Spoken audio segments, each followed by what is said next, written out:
Hi అండి అందరికీ. ఈ ఉసిరికాయలతో ఊరగా ఎలా పెట్టుకోవాలో చెప్తానండి. చూడండి, ఇవి కడిగేసి ఆరిన తర్వాత ఒక చిన్న గిన్నెలో కొంచెం నూనె పోసుకోండి. ఆయిల్ వేసుకున్న తర్వాత ఇవి ఉసిరికాయలు వేసుకోవాలి.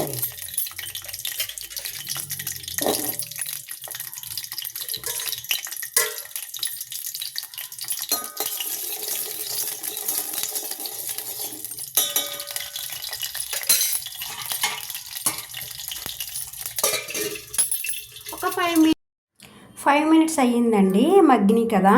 చల్లారిన తర్వాత ఒక స్పూన్ కారం, ఒక స్పూన్ సాల్ట్ వేసి కలపండి. రెడీ, ఉసిరికాయ ఓకే రెడీ. నైట్ తినేయచ్చండి.